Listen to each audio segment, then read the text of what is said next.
रावण के बारे में आप लोगों ने बहुत कुछ सुना होगा और हर कोई व्यक्ति रावण के बारे में जानने का इच्छुक होता है क्योंकि रावण एक ऐसी शख्सियत थी जो कि बहुत ही समझदार कुशल राजनीतिक था और साथ ही साथ वह वास्तुकला का भी जानकार था। दुनिया में शायद ही कोई इस नाम का व्यक्ति होगा। राम नाम के तो बहुत सारे लोग मिल जाएंगे लेकिन आपको रावण नाम का कोई व्यक्ति शायद ही ढूंढने से मिले। इसीलिए कहा गया है कि रावण तो सिर्फ रावण ही था, वह लंकापति महाराज रावण के नाम से प्रसिद्ध था। लोग उसे दशानन भी कहते थे। रावण लंका का राजा था। बहुत सारे ग्रंथों में रावण की विवेचना मिलती है लेकिन वाल्मीकि रामायण में ही रावण का सबसे ज्यादा प्रामाणिक इतिहास मिलता है। रावण एक बहुत ही कुशल सेनापति, राजनीतिक और वास्तुकला का जानकार था। साथ साथ वह बहुत ज्ञानी और बहुत सारी विद्याओं का भी जानकार था। लोग उसे मायावी भी कहते थे क्योंकि वह तंत्र मंत्र, इंद्रजाल, सम्मोहन और बहुत सारे जादू को जानता था। उसके पास एक ऐसा विमान था जो किसी के पास नहीं था, इसी कारण से उसका प्रभुत्व स्थापित था। और आज आपको मैं रावण के बारे में ही कुछ ऐसी महत्वपूर्ण बातें बताने जा रहा हूं जो कि रामायण में लिखी हुई भी हैं और बहुत सारी ऐसी बातें हैं जो रामायण में छुपी हुई भी है। तो आज आपको इस वीडियो में रावण के बारे में महत्वपूर्ण बातें मैं बताऊंगा, लेकिन उससे पहले आपसे रिक्वेस्ट है, यदि आप पहली बार मेरे इस चैनल में आए तो चैनल को सब्सक्राइब कर लीजिएगा, वीडियो को लाइक कर दीजिएगा और ज्यादा से ज्यादा यह वीडियो शेयर कर दीजिएगा। तो चलिए जानते हैं कि कौन सी ऐसी महत्वपूर्ण बातें हैं जो कि रावण की हैं। सबसे प्रमुख बात यह है कि रावण के नाभि में अमृत था। मान्यताओं के अनुसार देखा जाए तो यह कहा गया है कि रावण की नाभि में अमृत था और उसका जीवन इसी पर ही आधारित था। रावण ने इस अमृत को प्राप्त करने के लिए ब्रह्मा जी की तपस्या की थी और ब्रह्मा जी ने प्रसन्न होकर के उससे पूछा था कि बताओ तुम्हें कौन सा वरदान चाहिए। तो रावण कहा मुझे ऐसा वरदान दो कि जिससे मैं अमर हो जाऊं। तो ब्रह्मा जी ने उसको कहा कि तुम्हारा जीवन जो है वह नाभि में स्थित रहेगा और तुम अमर रहोगे। इसी वजह से जब राम रावण के युद्ध हुआ उसे समय भगवान श्री राम ने जब रावण को मारना चाहा तो उसे मार नहीं पा रहे थे। तब विभीषण ने रामचंद्र जी को उसके जीवन का राज बताया कि यह क्यों नहीं मार रहा है। उन्होंने बोला कि इसके नाभि में अमृत है, जब तक आप नाभि में तीर नहीं मारेंगे और अमृत को सूखेंगे नहीं तब तक यह रावण मरेगा नहीं। इस तरह श्री रामचंद्र जी ने फिर रावण की नाभि में तीर मारा और उसे इस कारण से फिर रावण मारा गया। दूसरी खास बात, रावण का परिवार। रावण एक ब्राह्मण पिता और राक्षस माता का पुत्र था। वाल्मीकि रामायण के अनुसार बताया गया है कि रावण पुलस्त्य मुनि का पोता था, अर्थात उनके पुत्र विश्वश्रवा का पुत्र था। विशेष राव की वर्णी और तेरी नाम की दो पत्नियों थी। कुबेर को जन्म दिया था। इस पर कैकसी ने सौतिया दाहवश अशुभ समय में गर्भ धारण किया। इसी कारण से उसके गर्भ में रावण तथा कुंभकर्ण जैसे क्रूर स्वभाव वाले भयंकर राक्षस पैदा हुए। ऋषि विश्वश्रवा ने ऋषि भारद्वाज की पुत्री से विवाह किया था जिससे कुबेर का जन्म हुआ था। विश्वश्रवा की दूसरी पत्नी कैकसी से रावण, कुंभकर्ण, विभीषण और शूर्पणखा का पैदा हुई थी, जिस शूर्पणखा की नाक लक्ष्मण जी ने राम वनवास के समय काटी थी। तीसरी बात, रावण का विवाह। रावण ने जब लंका में जीत हासिल की थी और कुबेर को लंका से बेदखल किया था, उसके बाद उसने अपनी बहन शूर्पणखा का विवाह कालका के पुत्र दानवराज विद्युविवाह के साथ कर दिया था। इसके बाद रावण ने स्वयं दिति के पुत्र मय की कन्या मंदोदरी से विवाह किया था। मंदोदरी हेमा नामक अप्सरा के गर्भ से पैदा हुई थी। कहा जाता है कि मंदोदरी राजस्थान के जोधपुर के निकट मंडोर की थी। विरोचन कुमार बलि की पुत्री वज्रज्वला से कुंभकर्ण का और गंधर्वराज महात्मा शैलुष की कन्या सरमा से विभीषण का विवाह हुआ था। कुछ समय के बाद मंदोदरी ने मेघनाथ को जन्म दिया था। मेघनाथ ने इंद्र को परास्त करके संसार में अपना नाम इंद्रजीत के नाम से प्रसिद्ध किया था। रावण को मंदोदरी से इंद्रजीत, मेघनाथ, महोदर, प्रहस्त, विरूपाक्ष, भीकमवीर जैसे पुत्र पैदा हुए थे। रामायण के अनुसार यह कहा गया है कि राम रावण की युद्ध के बाद रावण के परिवार में सिर्फ एक विभीषण ही बचा था, बाकी सभी का नाश हो गया था। चौथी बात, रावण का राज्य का विस्तार। राजा रावण ने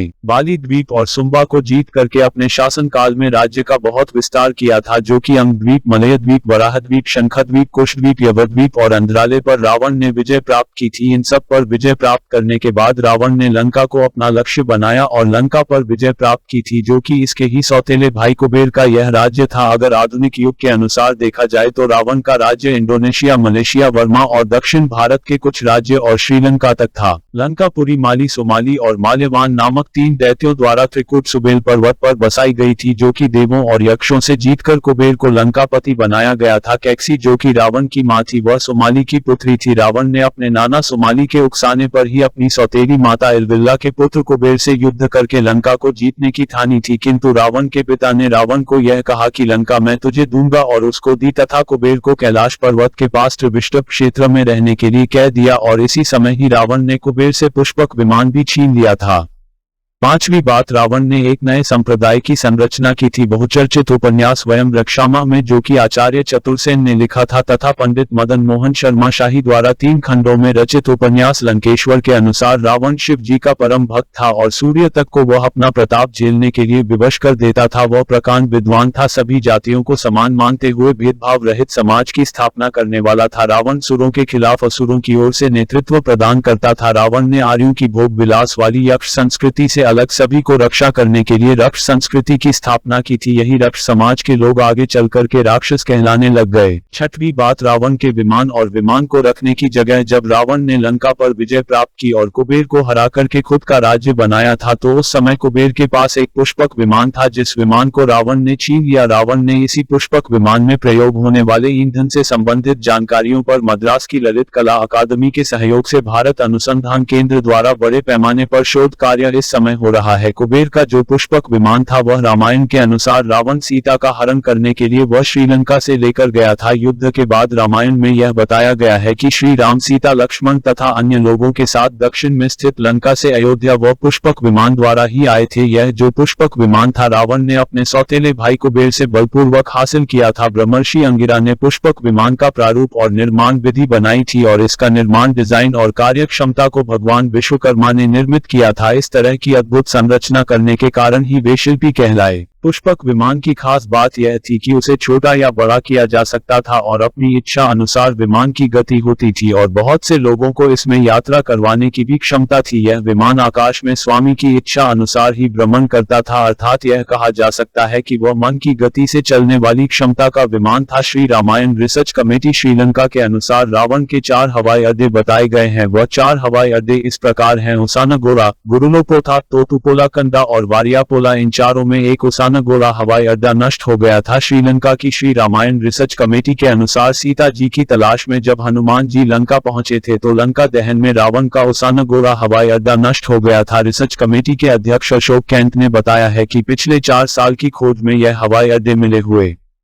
7वीं बात, रावण के द्वारा की गई रचनाएं। रावण एक रचनाकार भी था। उसने शिव तांडव की रचना की थी तथा इसके अलावा भी उसने बहुत सारे तंत्र ग्रंथ की भी रचना की थी। रावण ने कैलाश पर्वत को भी उठा लिया था और जब उसने पूरे पर्वत को लंका ले जाने की ठानी, तो भगवान शिव ने अपने अंगूठे से थोड़ा सा ही दबाया तो कैलाश पर्वत जहां था वहीं पर स्थित हो गया। इस कारण से रावण का हाथ दब गया था। तब वह क्षमा मांगने लगा और शंकर शंकर कहने लगा। कहा, महाराज मुझे क्षमा करें, और बार बार क्षमा करिए कहने लगा और शिव भगवान की स्तुति करने लगा। यही क्षमा याचना और स्तुति ही आगे चलकर के शिव तांडव स्तोत्र कहलाई। रावण ने दूसरी संरचना की अरुण संहिता। संस्कृत के इस मूल ग्रंथ को लाल किताब के नाम से भी लोग जानते हैं। यह किताब कई भाषाओं में अनुवादित हो चुकी है। यह बताया गया है कि मान्यता यह है कि इसका ज्ञान सूर्य के सारथी अरुण ने लंकापति रावण को दिया था। यह ग्रंथ जन्म कुंडली, हस्तरेखा तथा सामुद्रिक शास्त्र का मिश्रण है। रावण की अगली रचना थी रावण संहिता। रावण संहिता रावण के संपूर्ण जीवन के बारे में बताती है। इसमें ज्योतिष की भी बहुत सारी जानकारियां संग्रहित हैं। रावण की रचना के बारे में वाल्मीकि रामायण और रामचरित रामायण में भी रावण का वर्णन मिलता है, किंतु आज के आधुनिक काल में आचार्य चतुर्सेन ने रावण पर वयम रक्षामा नामक बहुचर्चित उपन्यास लिखा है। इसके अलावा पंडित मदन मोहन शर्मा शाही द्वारा 3 खंडों में लंकेश्वर नामक एक उपन्यास भी लिखा हुआ है। 8वीं महत्वपूर्ण बात, रावण की लंका क्या सोने की थी। श्री रामायण रिसर्च कमेटी श्रीलंका के अनुसार रामायण काल से जुड़ी लंका वास्तव में लंका थी ही है। कमेटी के अनुसार 50 जगह पर रिसर्च की गई थी जो कि रामायण काल से जुड़ी हुई है। लंका पुराण के अनुसार बताया गया है कि जो लंकापुरी बसी है वह माली, सुमाली और मालीवाहा नामक 3 दैत्य द्वारा त्रिकूट सुबेल पर्वत पर बसाई गई थी, जो कि देवों और यक्षों से जीतकर कुबेर को लंकापति बनाया गया था। लेकिन उसके बाद रावण की माता कैकसी, जो सुमाली की पुत्री थी, रावण के नाना सुमाली के कहने पर रावण ने अपनी सौतेली माता इलविल्ला के पुत्र कुबेर से युद्ध करने की ठानी, परंतु पिता ने रावण को लंका दिला दी और कुबेर को कैलाश पर्वत के आसपास के त्रिविष्टप क्षेत्र आज के तिब्बत में रहने के लिए कह दिया। इसी तारतम्य में रावण ने कुबेर का पुष्पक विमान भी छीन लिया था। कुछ अन्य मतों के अनुसार कहा गया कि रावण का सौतेला भाई कुबेर था। कुबेर बहुत धनवान था। कुबेर ने लंका पर राज करके उसका बहुत विस्तार किया था, लेकिन रावण ने कुबेर से लंका को हड़प कर उस पर अपना शासन कर लिया था। कुछ लोग कहते हैं कि लंका को भगवान शिव ने बसाया था और भगवान शिव ने ही पार्वती जी के लिए पूरी लंका को स्वर्ण जड़ित कर दिया था।